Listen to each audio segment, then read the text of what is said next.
The 49ers beat the Colts behind some of the best performances we've seen all season. But here's the problem. How do you pick just one player of the week when so many guys went off on offense? Well, we're here to try to make a compelling argument for all these guys on today's 49K pod.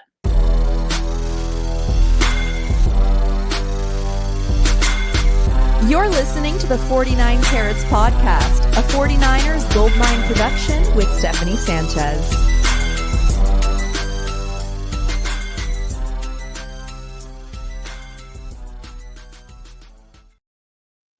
What's going on, everyone? Welcome to another edition of the 49 Carats podcast. I'm your host, Steph. It is Tuesday, December 23rd. Christmas is almost upon us here, but before that, we get to enjoy a Victory Tuesday. We had a Victory Monday and a Victory Tuesday for 49er fans. It's a great week if you're a Niners fan. And joined as always, I guess not always, Weston. You let me out to try a couple times, but you were here last week, so you're back now. Weston joining me on a Tuesday. Thank you for being flexible on date, given this is such a busy week. What you got going on this week, Weston? A whole lot, stuff we were talking about before we even jumped in. We added a new puppy to the family, right? And I got a bunch of family coming over for Christmas Eve tomorrow.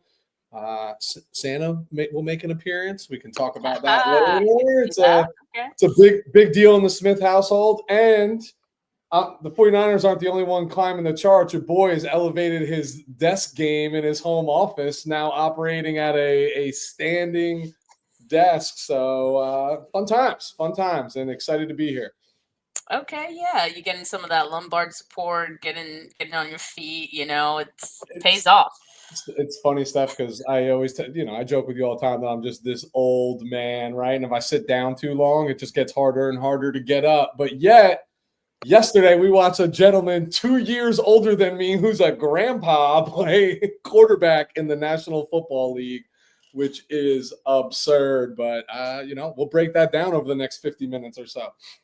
Yeah, we absolutely will. We'll be getting into a bully ball show after this with Jay and Rob. But before we get into that, we got Weston here, and we're going to do what we always do, usually on Mondays, and we're going to crown 49K Player of the Week. But first, before we get into the individual performances, let's talk about just this win as a whole, Weston, like what this meant.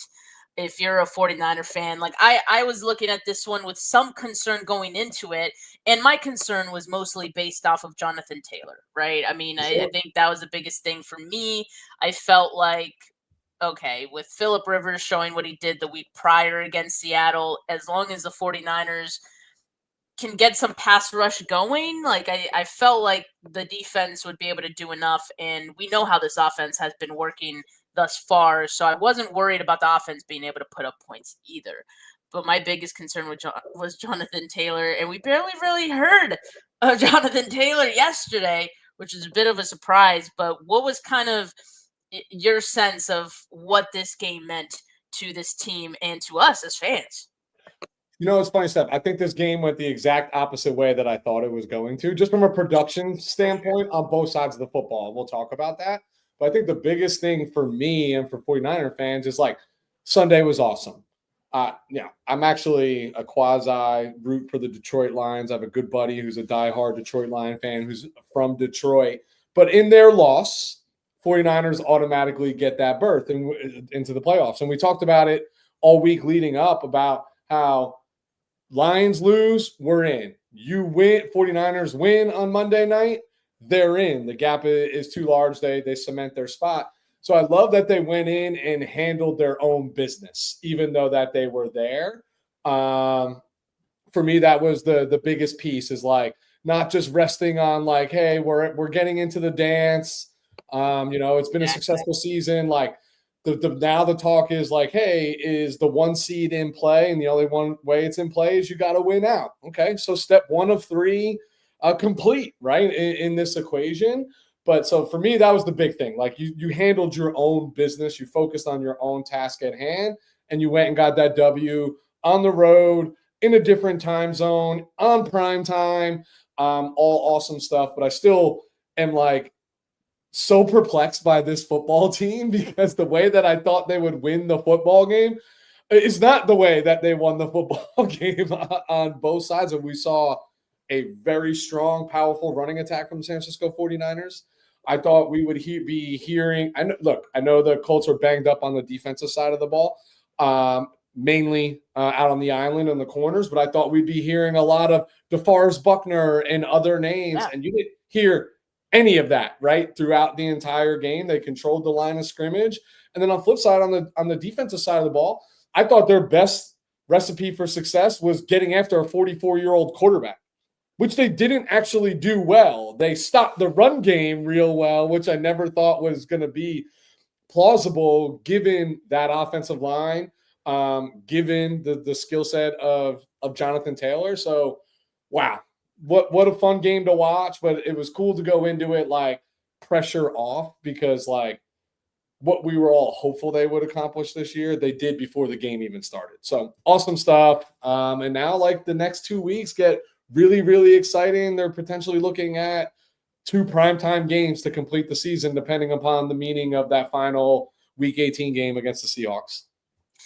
Yeah, I think what you said at the beginning there was true, is that, you know, obviously Sunday went really well for the 49ers. They didn't have to lift a finger, and yet, you know, they kind of get into a favorable spot going into this game. And I think Kyle Shanahan even kind of mentioned that in his post-game speech to the team as well. It's like, hey, like, we were in a good spot on Sunday, and yet you guys still came out and performed at such a high level. And I think it just speaks to the current team that, you know, the 49ers have, right? It's been a resilient bunch all year. It's been a pretty focused bunch, and I think that's great heading into this stretch. Like, especially the offense right now, it just feels like they're operating at a high level that we've seen before, and that level is a scary level.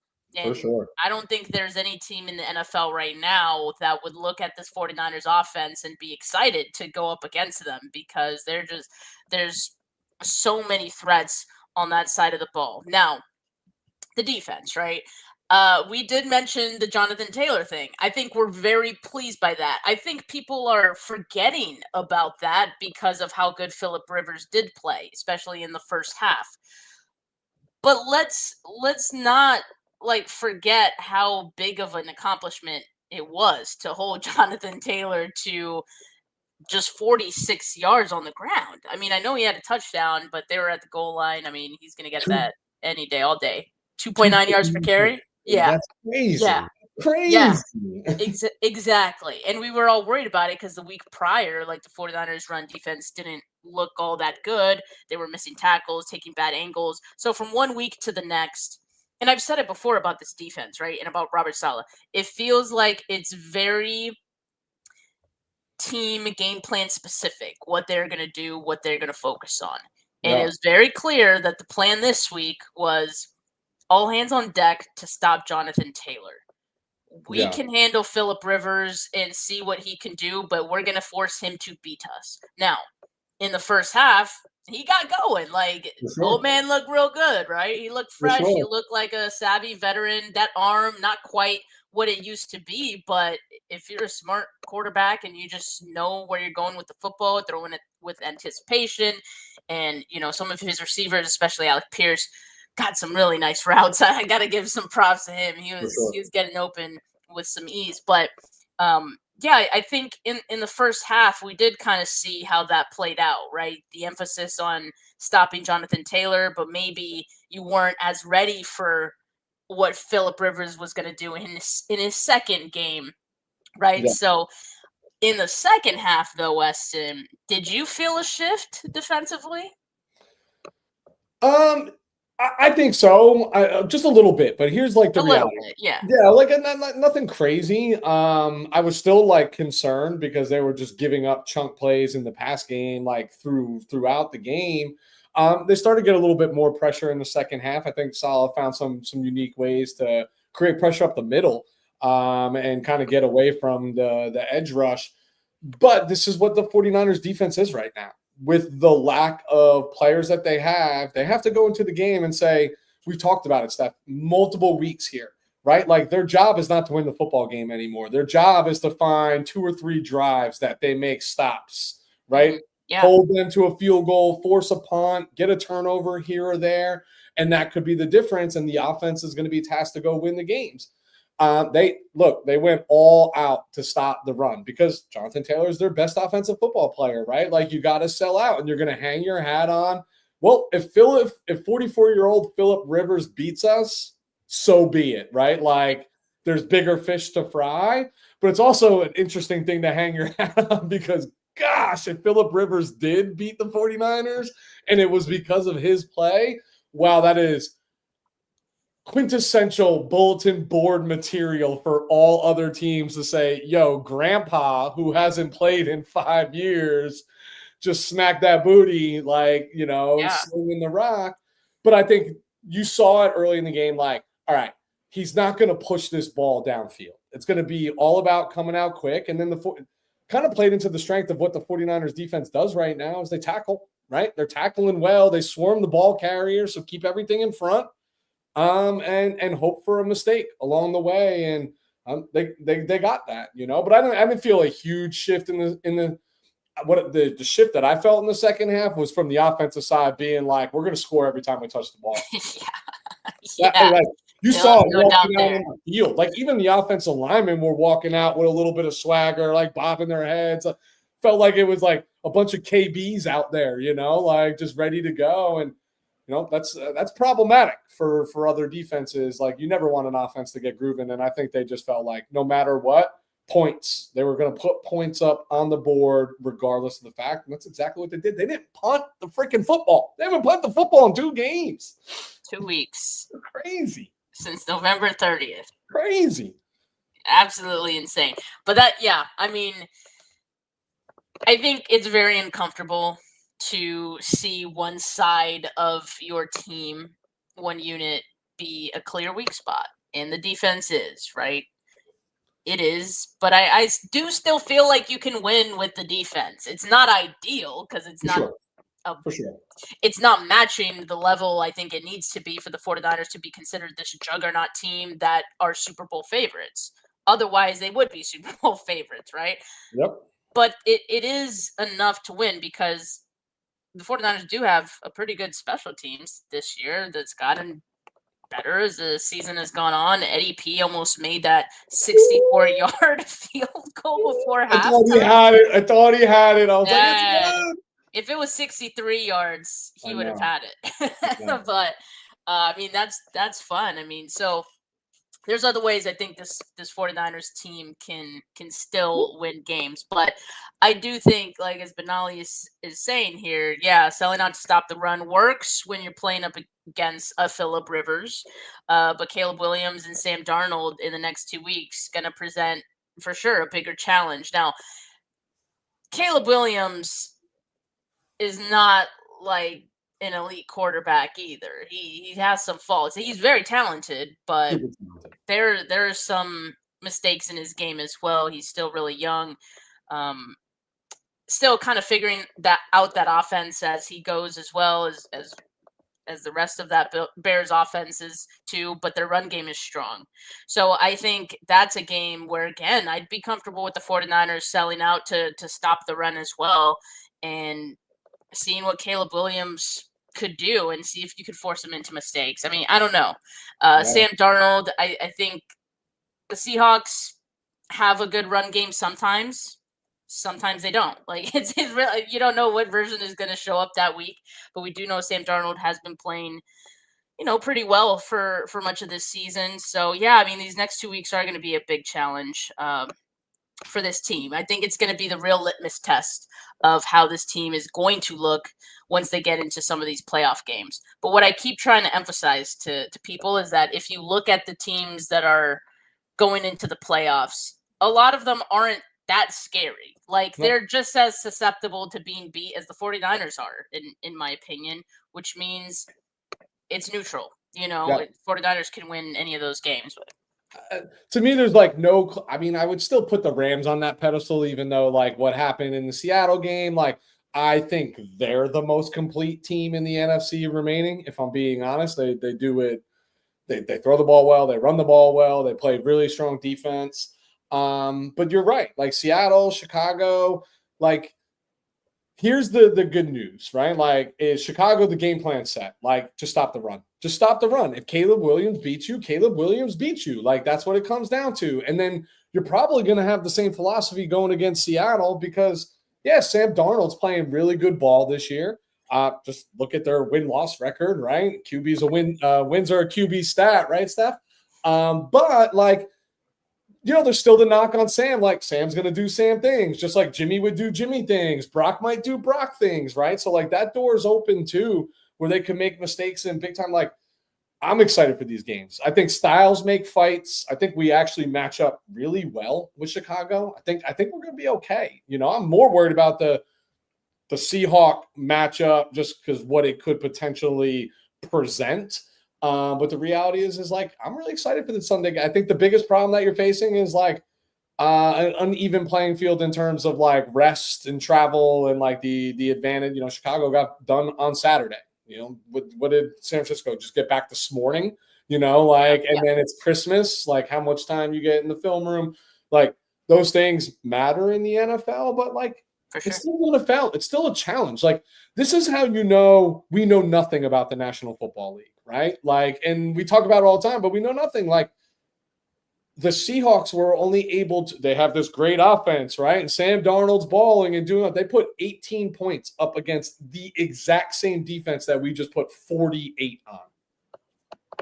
It's a week-to-week league. It's crazy, right? I mean, so many examples. That's the facts. Like that's the absolute facts, right? But if I'm the 49ers, I'm Kyle Shanahan, I'm Robert Saleh, just focus on the Chicago Bears game. The game plan is Caleb Williams has to beat us. And if he does, so be it. He was the better man that day, but I want the ball in his hands as much as I possibly can.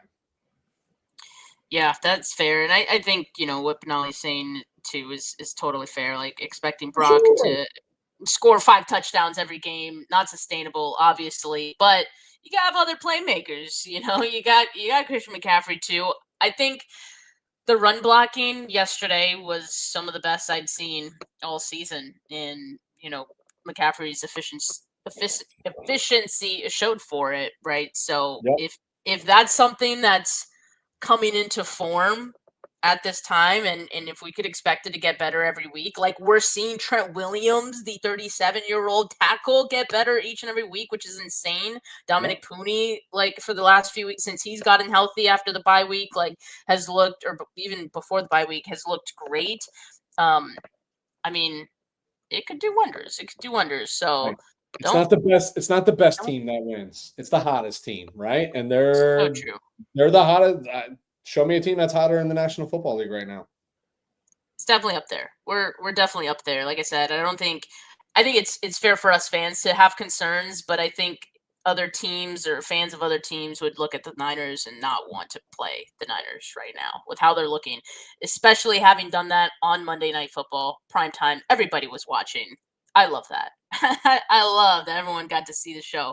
But we did get an update from Jeremy Fowler regarding George Kittle. So he says that George Kittle is dealing with a mid to low ankle sprain. Kittle said after the game he believed he avoided a high ankle sprain. That is the case. So this is good news if you're a 49er fan, because a high ankle sprain, as we know, is a multi-week injury. You'd be week to week. But mid to low, potentially day to day. And I don't know if you remember this, Weston. I remember because I had Amon-Ra St. Brown on my fantasy team.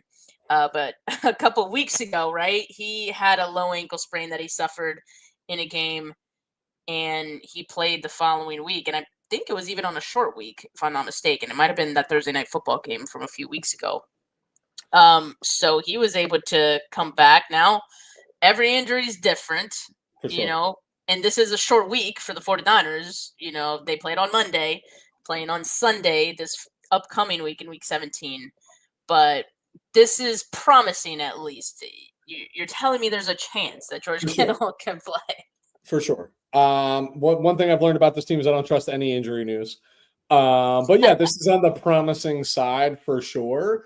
But here's the reality of it. Like, look, these 2 games are really more important for the fans than they are anything else. Like, this team knows they're in the playoffs, right? Like, I think it is increasingly more important to have as close to a healthy as George Kittle you possibly can in the games that really matter, right? Especially because everything in my gut says this team is like all in. Like, Christian McCaffrey might touch the ball 40 times on Sunday night. Like, he might, you know what I mean? And another 40 times against Seattle. Like, I think they're at the point say that this is wide open. Let's do what we got to do. Let's push the chips in. And part of that equation right now with no Brandon Ayuk, with a banged up Ricky Pearsall, with all that stuff is like, you see how important George Kittle is to this offense, not just in the passing game, in the run game. And that's going to be the difference between his mid to low ankle versus Amaron is,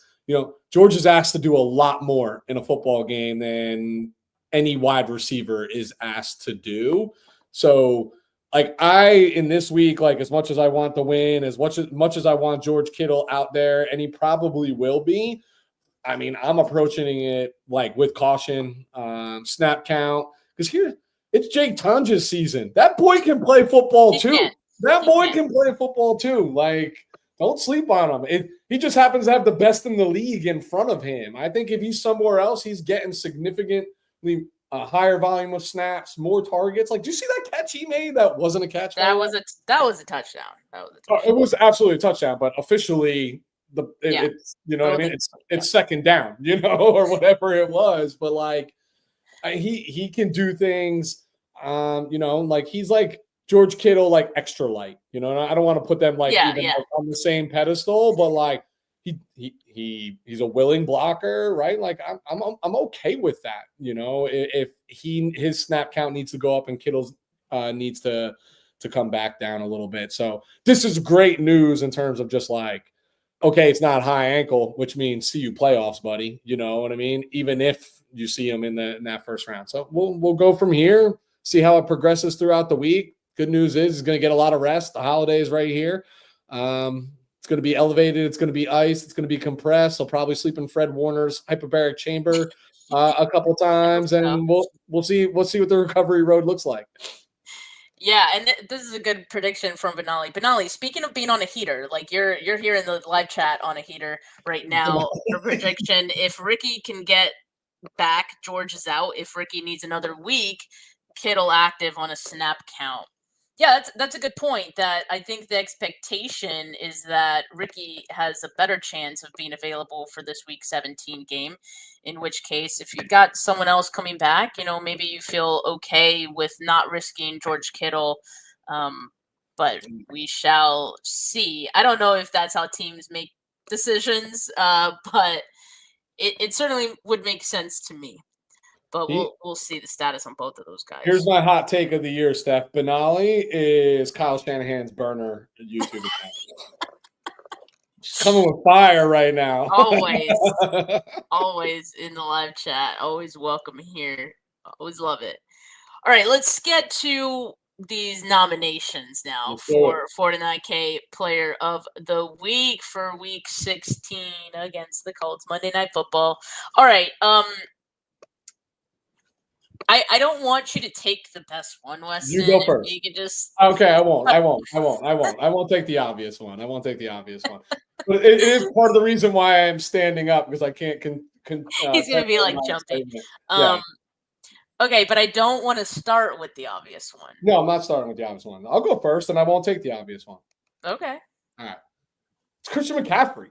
How is it not Christian McCaffrey? 21 carries, 117 yards. 5.6 yards per carry. I'm going to venture to guess that's his highest average for the season. We know that he hit his season-long rush in this particular game, but he also caught another 6 passes. I know the yardage weren't much, 29 yards for 2 touchdowns.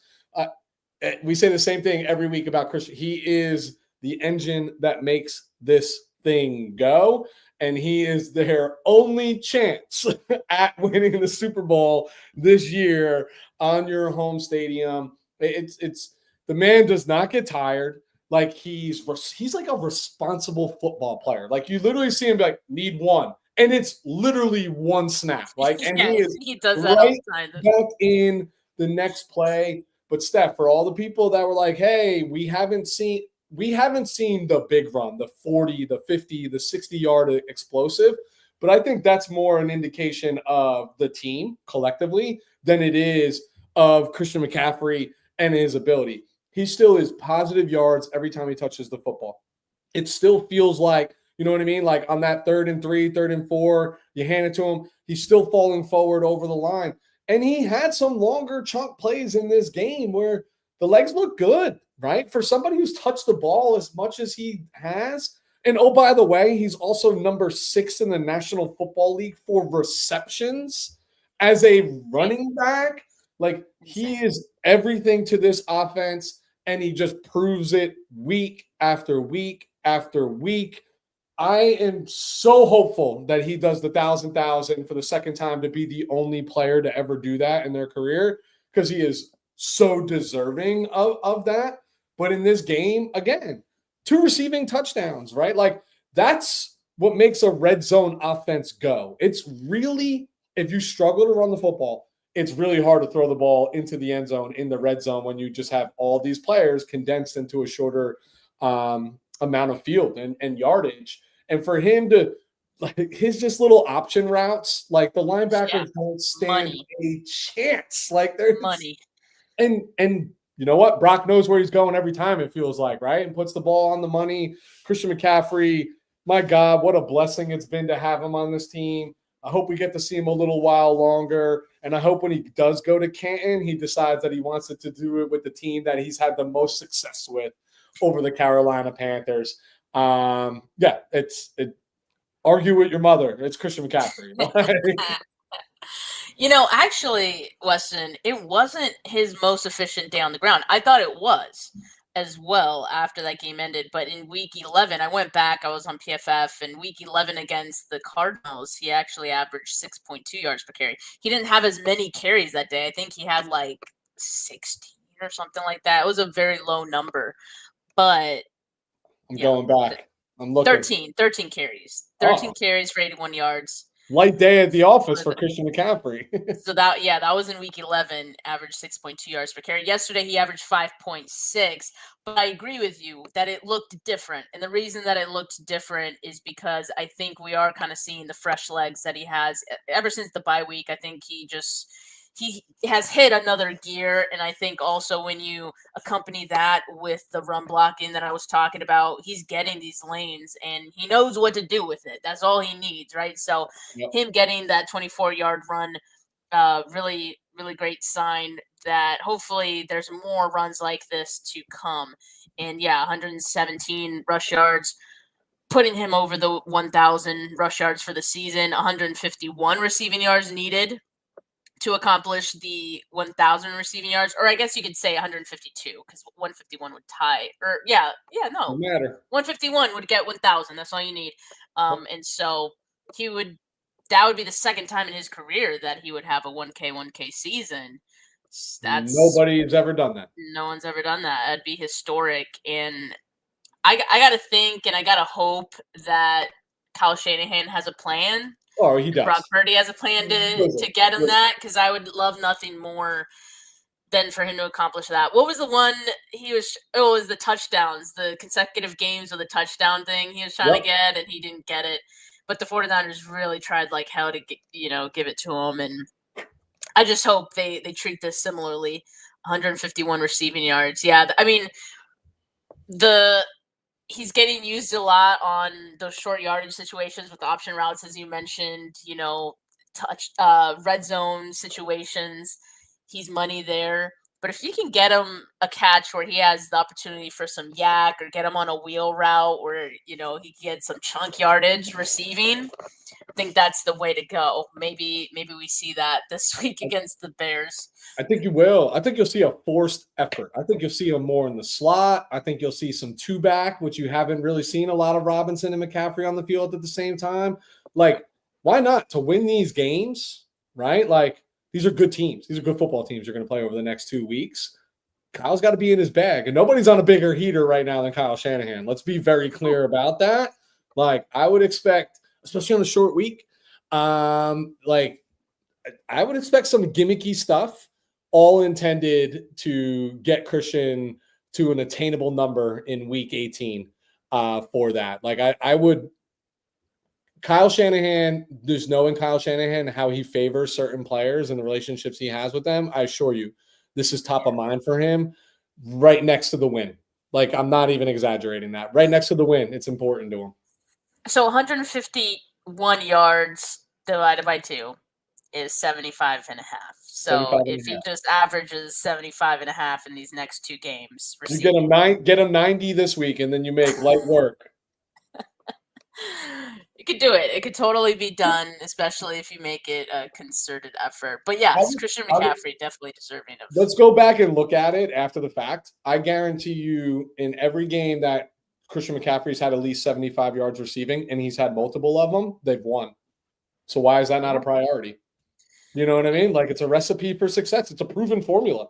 Like, you know what I mean? Like, I'm not just saying this and speaking out of context to say, let's just get this guy this record. Like, it's part of the equation, right? And and more touches in the pass game is actually lighter work for a running back than it is toting the ball between the tackles.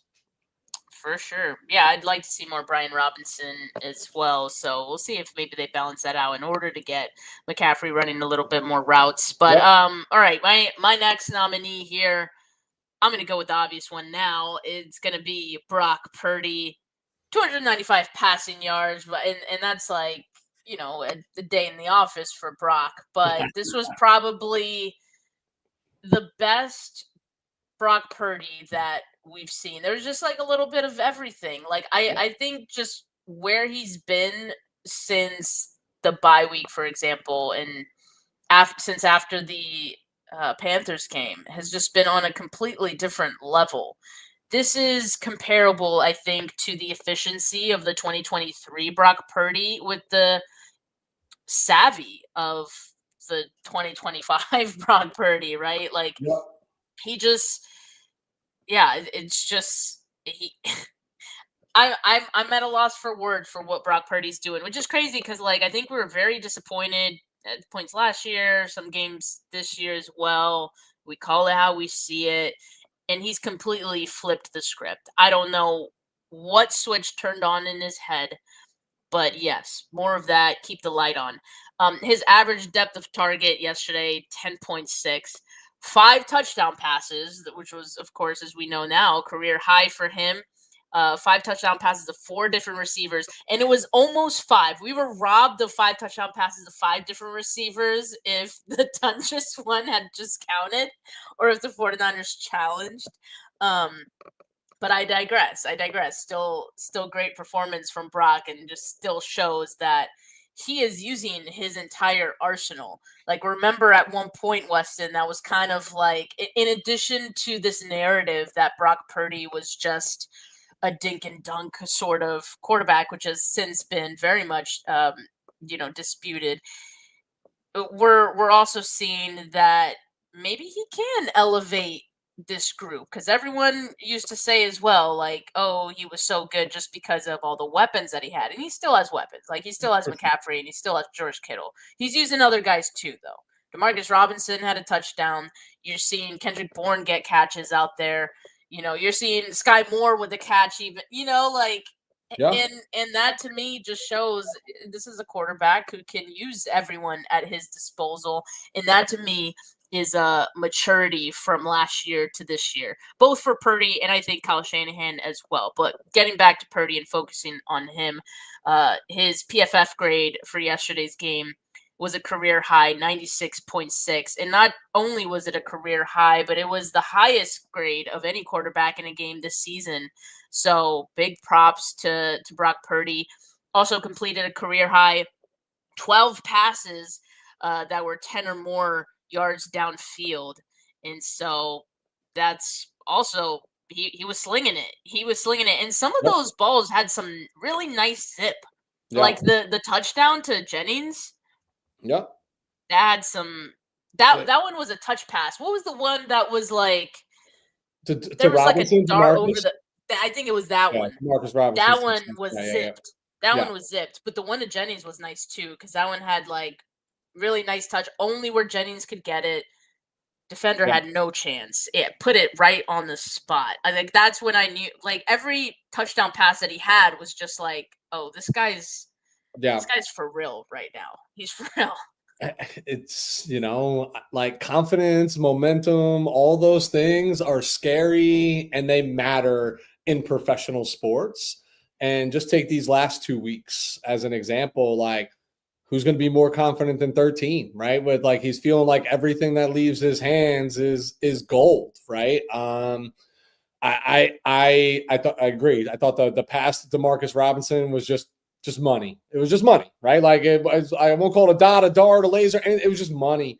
The one to Jawan Jennings, the two to McCaffrey, like even the one to Kittle, like that's Brock Purdy, right? Like that's what we all claim him to be, that finesse thrower of the football, very responsible with placement, accurate, right? Putting it to it. Like, look at that pass to Tonjes. Like that's putting the ball to a spot and letting your players go make the play. Like, I mean, we saw that, what was it, 2 years ago to Ayuk, right? The one that he dropped in the back of the end zone. Like it's that type of like pass on that type of play.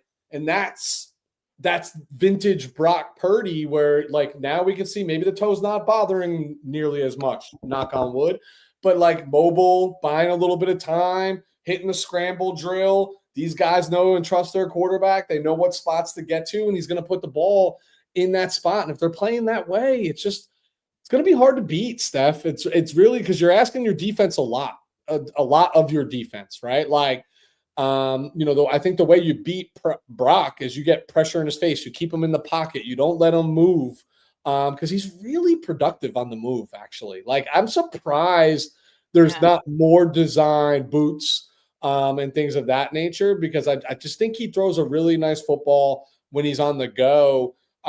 My concern with Brock will always be my concern with Brock. Stop throwing the ball back over the middle when you are scrambling. It worked, in one though. direction. I don't care what level of football you play. That is like rule number one. Don't do that. You'll live with the result, but we're going to die with the result at one point too. But I mean, he played I know he's got the one blemish, the pick. Wasn't his best throw. Definitely hit his receiver right in the hands, right? So you'd like, and then a fluky thing, it pops back up. That happens in the National Football League, and it was in inconsequential time. Like at that point in time, I think the story had already been written on his game and his performance at that point, and he was phenomenal. He was phenomenal. You see, Steph, you were on Twitter today. Everybody, even the ones who poo-poo him, national media are like, this guy's top quarterback, one of the top quarterbacks in the league all of a sudden. It's like, really?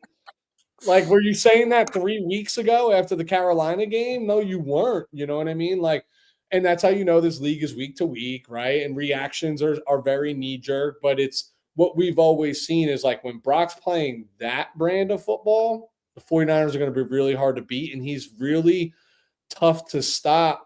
And I think, to me, the biggest compliment is the Trent Williams press conference, where he talks about like one guy with 10 grown men staring at him, commanding the huddle, and you can't fool 10 men. And we all believe him. And he's been this way since day one. Like, you got a good one. You got a good one. You might not have the greatest. You might not have the best in the league, but you definitely have one that when he's playing well can carry this football team and makes things like the number one seed or playing in the Super Bowl or whatever we want to hyperbole from here. Like, it makes it feel tangible. It makes it feel real because he's playing that brand of ball right now. And again, it's not the best team. It's the hottest team. And what position matters more in professional sports than the quarterback? And he's playing his best. He's playing his best ball in a year and a half right now, Yeah, I mean, Brock's definitely made of the right stuff, and something is just clicking for him right now. So let's keep it going. Yeah, all right, sure. Weston, who's your next nominee? Yeah. This one for me is easy. I kind of wanted to lead with him, but I didn't, and it's George Kittle. Like we could say the same thing about George that we say about Christian McCaffrey. If I look at just the stats, 7 for 115, a touchdown. He had on 115 on 8 targets. It's what he does in the run game as well. Like Steph, he is. If you go back and watch some of these on the All 22. He is so phenomenal at getting to the second level, the linebacker, the safety who creeped up in the box, whoever it might be, and not missing that person, right? Like they're very evasive players, and he just got off a chipping responsibility, and he's migrating up. He's riding that chip, and this is why I'm standing because I could not be talking about this. And he gets up, and he just his placement is like perfect. It is like textbook. It's what the offensive line, the best offensive linemen in the league are taught. And this is a guy who's also catching 7 balls for 115 yards and a touchdown. And I would tell you, George Kittle single-handedly changed the outcome of this game. And let me explain why. Brock's worst throw of the game was actually a completion that George Kittle made. I think it was on maybe their second possession. Yes. But if that's a turnover there, that ball could have just as easily been picked as it was caught. If Kittle doesn't make a spectacular catch and that ball's picked, there's no telling what the outcome of this game is, right? Like it's a momentum swing spot. It's a crush the quarterback's confidence spot. Like when you throw that ball, and it's caught, that's when you start believing like everything that leaves my hand is gold, right? Even when he gets freaking sacked and it lands in what's his face's hand. I know, that was insane. It takes it around. And you start believing that the ball is bouncing in my favor, right? Like the football gods are behind me. I would argue that of all of George Kittle's catches, that was the most important one because I do firmly believe, and I know it's just a single play, but that just as easily could have changed the outcome of the game if that is intercepted, falls incomplete. I believe it was on 3rd down.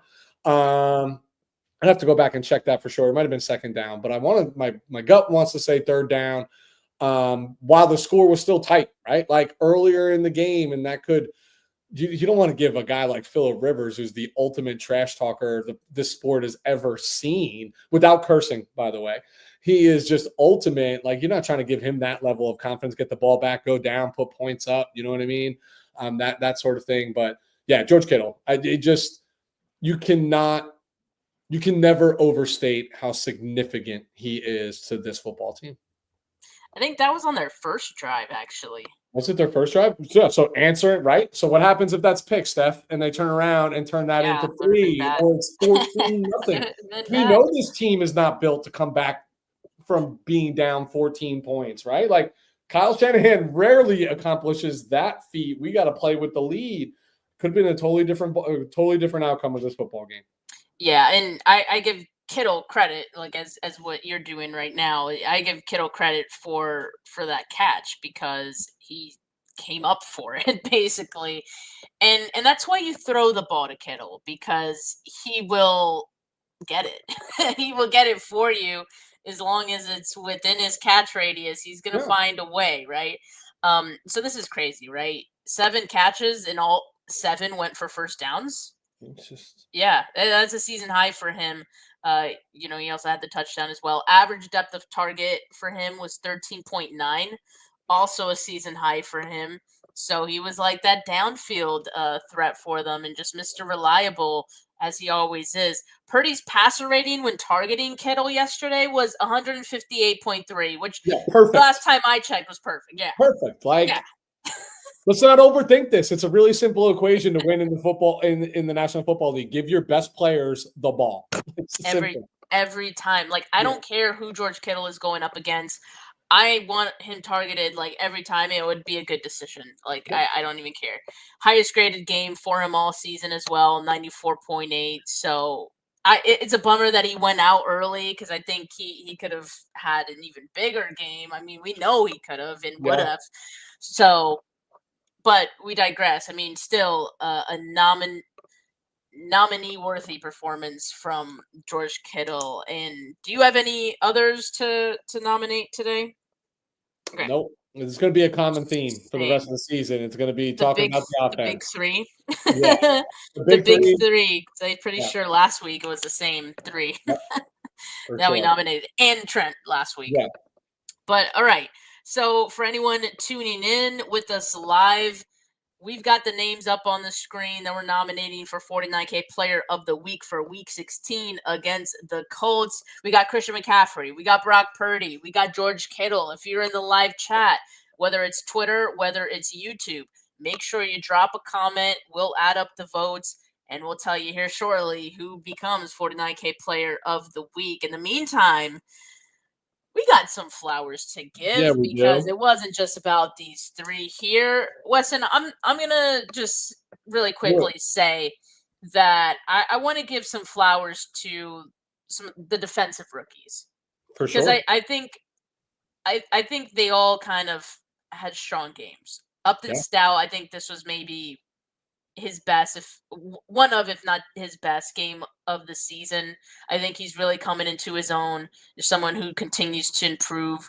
Uh, CJ West getting his first sack, we got to celebrate that for the young man. he was so And excited. the way he did it too, like that Yeah, was a grown man sack, Weston, yeah, like yeah, it was. splitting two offensive linemen, the double team, just strength, pure Yeah, strength. Love to see that for him. And Alfred Collins, who every now and again is getting some key plays for this team. With another one with the fumble that, while it wasn't recovered by the 49ers, did put the Colts 7 yards back, right? And no, that ended up working favorably for them on that drive. The Colts ended up, I think, having a punt on that one. So huge contributions, I think. And while you look at the grand scheme of the defense and you could be a little bit worried, I still look to some of these guys and these defensive rookies with a lot of excitement about what's to come for them. well, Steph, the year was all about the overhaul on defense and the youth movement, and they're doing it all by losing the two veterans that were supposed to keep this stable, nice and tight and ready to ball. I just loved I just love CJ West's game. I just can't wait to see more from him. I think he's going to be a player in this league for a long, long time because he does dirty work, right? He eats double teams. He does all those things. Clearly, PFF saw finally what I have been seeing from his, even in limited snap counts. What did they give him? Like a 9? What was his PFF grade? I'll bring it up. 90.9 for a defensive tackle in this game. Like, damn right. Like, that's what I've been seeing for the last few weeks from CJ West. And he finally gets the statistical accolade to back it up and get the sack and do those things while he's doing the dirty work. So I agree. I thought Upton Stout had one of his better games. I think Alfred Collins continues to just ascend. And I think CJ West continues to ascend. I mean, if I'm sticking with Flowers, I'm staying on the defensive side of the ball. I'm going to Malik Mustafa. Here's the thing, Steph. Like, next year, priority number one is you got to find a safety that can play opposite of this guy, right? Like, I like Jair. I think Jair plays really well, like close to the line of scrimmage, but I think that's redundant to what Malik Mustafa does. They need somebody who's a little bit more consistent in coverage. But my goodness, he is as sure of a tackler as you can see. And he's another one. This guy had an ACL, right? Like, let's not forget that. And he's like on the field now, whether it was repaired or not, and he's getting his legs back underneath him. I feel like I'm seeing progression from him week after week after week after week. He had one play, it was early in the game, where he made an open field tackle. I think it was on Jonathan Taylor on a screen pass where it was just him. And if he doesn't make that tackle and rip him back, like, Jonathan Taylor might still be running at this point in time. If he doesn't do that, that's a lot to ask from a second-year player against a player of that caliber. He really has all the makings to be a special player in the National Football League. Yeah, the more reps he gets, Yeah. the better he's getting. So, yeah, I'd love to see that from Mustafa. as well. And, you guys in the chat are bringing up some good names. Jennings for sure has had some good contributions the For last sure. few weeks too. Loved the Grinch move where he was handing that football to that woman and pulled it right back. Yep. She wasn't Love wearing it. any Niners gear. That's what happens. D. Winters, who had the pick six to basically seal this game. Love to see that. First career interception, too. And who would have thought, like, in some years from now, we're going to look back and we're going to be like, D. Winters' first interception was on Phillip Rivers. I know. And your timelines are going to be kind of messed up for a bit. And you're going to be like, wait, how is that? Yeah. How is that possible? And then sure. we'll remember the few weeks that Phillip Rivers came back for That's the Colts. right. Honestly, I'll say this, Steph. The National Football League is better when Phillip Rivers is playing. He's just like an all-time guy, just an all-time, like, anybody who has not, I encourage you just to listen to his press conferences. If you want to learn more about the sport, you will learn everything you need to from this guy and how meticulous you need to be, not just at the quarterback position, at every position. He's just phenomenal for the brand. He's phenomenal for the game. And I'm glad we beat him. I don't know what else to say. But I know he will not be back after next year, but what a story he gets to go tell the high school kids that he coaches that are watching him ball right now. Yeah, it was cool. But just another stamp on, in my opinion, what is absolutely, without the championship, still a Hall of Fame career, the way he played. Yeah, agree. Yeah, got to give him some credit for what he's still doing out there. I mean, obviously, his experience and his knowledge has taken him really far right now, and speaks to that. So, all right, Weston, because I do have to get out of here in a bit. So let's just vote for 49K Player of the Week. Who do you got? It's Brock Purdy. Me as well. So your week 16 49K Player of the Week is Brock Purdy with that career high 5-touchdown performance. Not sure when we'll see that from Brock again, quite frankly, but that was an all-timer from him. And we haven't seen it in 30-something years from any 49er quarterback. So yeah. Literally, yes, literally. It's not easy to come by for the 49ers, apparently, but yeah, good to see it with my own two eyes for the team that I'm watching, because I don't think I watched the last time that a 49ers quarterback had 5 touchdowns. Yep. But all right, that's gonna do it for today. Make sure you guys like this video if you haven't yet. Appreciate all of you that were in the live chat today, especially on this holiday week. Appreciate all of you taking the time. Make sure you like this video. Make sure you subscribe to the channel, not just mine, but Weston's as well. Island 49, check that out. Hit that notification bell so you know when I go live. Probably will be live again on Friday, for the preview show that we've got going on, previewing that Bears game. But going to enjoy the rest of this week with friends, family, football, and I hope you guys can all do the same as well. Weston, thank you so much, and happy holidays to you and your family too. And have a good rest of your Tuesday and a good rest of your week, folks. Peace. Merry Christmas, y'all. Merry Christmas.